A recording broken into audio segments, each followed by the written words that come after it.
Welcome guys. வாங்க நாம் இந்த பதிவில் பாவ்காசி பற்றி பார்க்கலாம். புரத சத்துக்கள் நிறைந்த இது உடல்நலத்திற்கு மிகவும் நல்லது. இது சர்க்கரை நோயையும் இரத்த சோகையும் தேவையற்ற சதை பிடிப்பையும் குடல்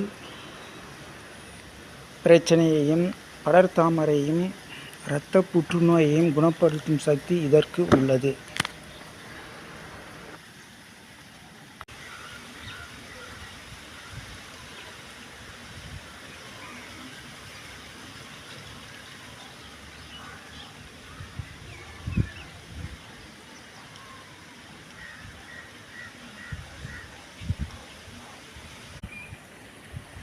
இது போன்ற செய்திகளுக்கு நமது சேனலை சப்ஸ்கிரைப் செய்து வைத்துக்கொள்ளுங்கள் கைஸ். Bye, see you.